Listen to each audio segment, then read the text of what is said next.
606e journal de bord. Bonjour Jean-Marie Le Père. Bonjour. Alors la semaine dernière, nous avions parlé d'un retour possible à un confinement dur, et puis rien ne se passe, quelques mesures un petit peu plus contraignantes, mais pas de confinement serré, comme disait le porte-parole du gouvernement Gabriel Attal. Qu'est-ce qui a pu motiver le président de la République ?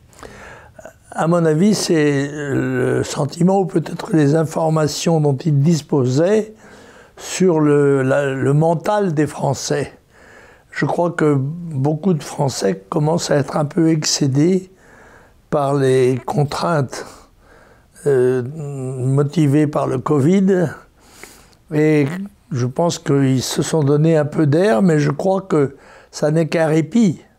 Parce qu'il me semble que cette semaine, on va assister à une montée, au moins dans la réalité, pas forcément dans les statistiques, car on sait très bien que c'est un moyen de mensonge légal, bien connu. Je ne sais pas qui a dit ça d'ailleurs.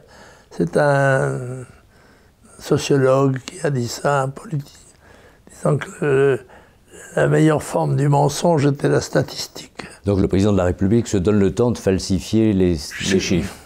Il se donne le temps, en tous les cas, de ne pas annoncer un certain nombre de choses, ce qui est une manipulation quand même de l'opinion.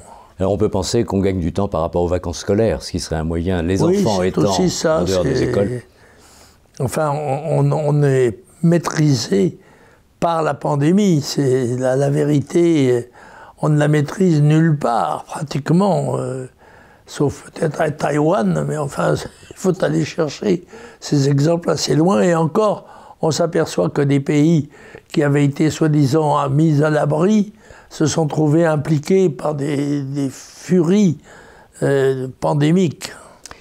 Alors, on reproche quelquefois à l'exécutif de manquer de transparence, de se servir du Conseil de défense couvert par le secret défense, justement, qui normalement n'est pas fait pour ça, dans le domaine de la santé publique, pour ne pas avoir à rendre de compte, notamment au Parlement.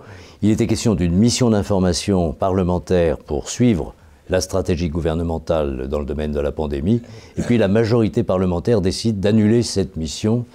Qu'est-ce que vous en pensez ? Oui, ça c'est extraordinaire, parce que le Parlement est pratiquement tenu à l'écart de ce problème national et international, et l'investigation qu'il avait concoctée pour justement savoir la vérité, elle s'est suicidée. La commission s'est suicidée, ou elle a été suicidée par la majorité, de telle manière que les parlementaires de la majorité souhaitent ne pas voir ce qui se passe, pour ne pas avoir à rendre de compte. Et pourtant, un beau jour, ils devront le faire. Alors, il y a un mot qui est revenu dans le débat public, qui jusqu'à présent en était écarté pour des raisons sans doute idéologiques, c'est le mot frontière. Puisque dans les mesures annoncées, plus molles si l'on veut que prévu, il y a tout de même le renforcement des contrôles aux frontières de la France. Beaucoup de nos voisins l'avaient déjà fait, et fermé de fait leurs frontières. Quand ils sont mitoyens de chez nous, ça correspondait à des fermetures de frontières pour nous. Mais là, ça va plus loin. On parle de fermeture des frontières, enfin. Oui, je dois dire que j'ai un peu de pudeur à évoquer ce problème, parce que c'est précisément un des éléments fondamentaux de mon programme, tel que exposé 10 fois au cours d'élections différentes. Et pour une fois, les faits, une fois de plus, me donnent raison. Je n'en tire pas une vanité particulière, mais enfin, la lucidité en politique, ça compte quand même, je crois. Quand vous avez quitté votre mandat de député européen, 35 ans après la première conquête de ce mandat, en 1984, vous avez indiqué que en gros, que le bilan était extrêmement négatif et que cette assemblée ne servait pas à grand-chose, dans des termes assez forts, quand vous en avez pris congé. À cause de la stratégie vaccinale de l'Union européenne et de la Commission européenne, il semblerait que cette idée se répande, puisque, comment qualifier la stratégie vaccinale de l'Union, puisqu'on avait tout mis en commun, un énorme flop, un fiasco, enfin rien n'a marché, on est en retard dans tous les domaines. Les pays qui l'ont fait de façon souveraine sont bien plus avancés que nous, on peut penser à la Grande-Bretagne. C'est assez attristant que la patrie de Pasteur soit la seule des grandes nations qui soit absente de la production ou de la création de ce vaccin. Quant à l'action menée au Parlement européen, quand j'ai dit que le résultat était nul, c'est que nous avons toujours été dans l'opposition, nous avons dit la vérité, mais nous n'avons pas été suivis par l'écrasante majorité de cette Assemblée. Néanmoins, en ce qui nous concerne, notre bilan est très positif, c'est le bilan du Parlement européen qui, lui, est négatif.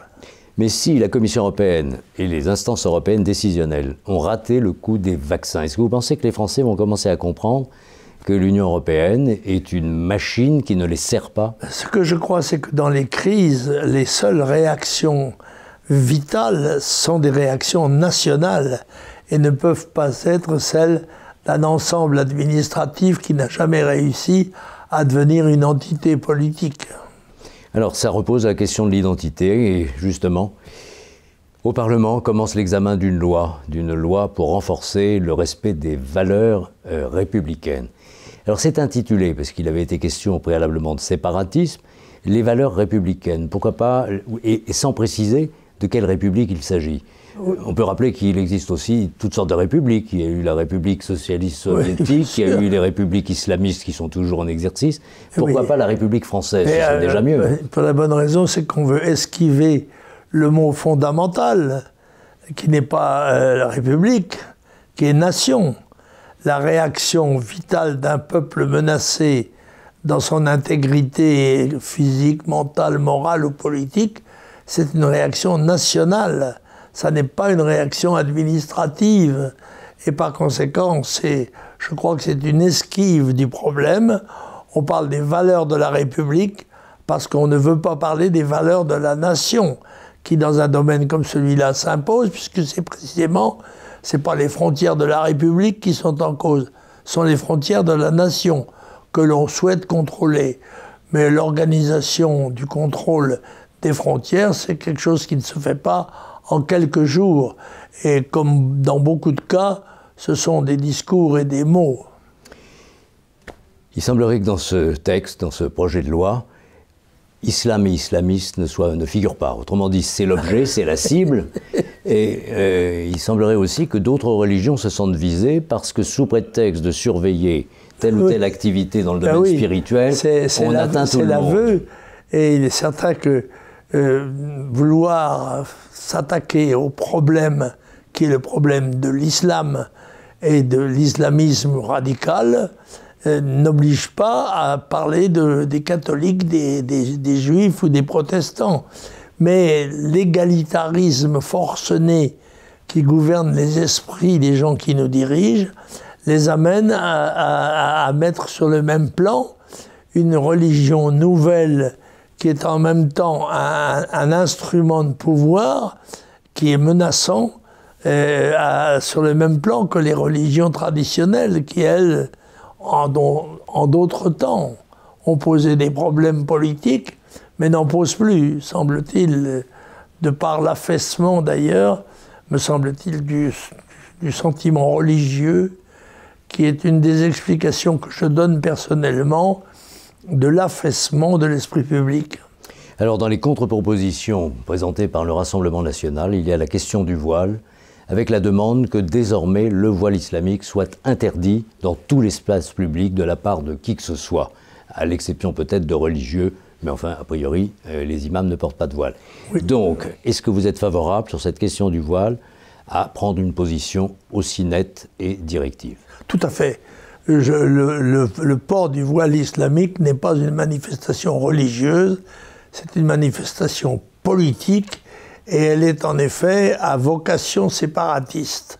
C'est ce que le gouvernement a pris en compte sans jamais oser le dire. Alors appelons un chat, appelons l'islam l'islam et l'islam radical. Si c'est une cible, il faut la désigner comme telle. Est-ce que vous avez l'impression finalement que toute cette actualité qui trouble profondément les Français et à beaucoup de titres sert au fond les idées nationales et les fait progresser? Oui, mais je crois d'ailleurs, c'est ce qui explique la popularité de nos leaders, plus peut-être que leur sens de l'organisation, c'est que les événements leur donnent raison. et qu'il n'y a pas d'autre formation politique qui ait exprimé aussi clairement l'opposition à la décadence de la France et aux menaces et qui pèsent sur elle. Par conséquent, c'est tout bénéfice, mais ce serait encore meilleur si on organisait cela de façon positive. Il y a les élections pour ça. Oui, il y a les élections, mais ça ne suffit pas. Je crois que le parti doit s'organiser, les fédérations doivent exister, s'exprimer démocratiquement, ce qui n'a pas toujours été le cas, mais ce qui n'est le cas dans aucune formation politique. La décadence dans ce domaine est totale, mais nous n'y avons pas fait exception. Les lectures de la semaine. Alors, puisque vous parlez de militantisme, quelqu'un qui aura fait dans nos rangs ses preuves, il s'agit de Jean-François Touzé, avec le recueil de ses chroniques des 2 dernières années. Oui, mais écoute, ça, on va retrouver des pensées que nous connaissons, puisque Jean-François Touzé a milité à nos côtés pendant très longtemps. Il milite désormais au sein du Parti de la France et c'est aux éditions de Synthèse Nationale. Nous avons l'habitude de les citer. Un second livre, Le cave se rebiffe. Ça, c'est particulier. Je dois dire que j'ai pris une leçon de modestie, car je me piquais de parler français à peu près convenablement. Et le cave, le gave, pas le cave, c'est un jeu de mots par rapport au titre d'un film. C'est le Gave, c'est le torrent pyrénéen. Le Gave se rebiffe, c'est un ouvrage tout à fait étonnant où dans des textes qui sont assez sympathiques et gentils sont insérés toute une série de mots français dont je dois dire que je n'en connaissais qu'une partie et qui est passionnant à lire pour les gens qui sont sensibles au mérite de la langue française. Mais quelle leçon, je prends ça tous les soirs, j'en prends 2 ou 3 pages et à la fois je découvre quelquefois qu'il y a certains mots français dont j'ignorais même l'existence. Il faut dire qu'ils sont peu employés. Mais quand même, c'est un ouvrage très intéressant. C'est de Jean-Noël Delrue et c'est publié aux éditions Amaté. Le Gave, pas le cave, le Gave se rebiffe. Et puis alors un autre ouvrage de quelqu'un qui est un quasi-collègue, puisque c'est un parlementaire actuel, Joachim Forget, L'invisible esquissé. Ah, c'est un petit peu ésotérique, mais ça mérite d'être lu, et car son auteur est un personnage, c'est un député français désormais non inscrit, qui est d'origine coréenne, qui est un enfant trouvé, abandonné dans la rue comme bébé, et qui a été adopté, et qui est un personnage fascinant par l'étendue de ses activités. Il est à la fois écrivain, homme politique, claveciniste et karatéka. Et médecin, je crois, de profession. Et médecin, oui. En plus, mais en plus du reste. Il y a certainement d'autres choses, mais tout, il ne m'a pas tout dit. En tous les cas, je souhaite qu'il se fasse mieux connaître, car je crois que c'est une personnalité absolument étonnante. Il a un point commun avec vous, c'est qu'il aime bien se servir de son compte Twitter pour bousculer les idées reçues. Ce qui lui a valu d'être exclu du groupe La République En Marche, parce qu'on a trouvé qu'il en faisait trop. Ce qui lui a permis d'être un député libre, comme je l'étais, et par conséquent, nous avons de bonnes raisons de nous trouver réciproquement sympathiques. Merci Jean-Marie Le Pen, à la semaine prochaine. À la semaine prochaine.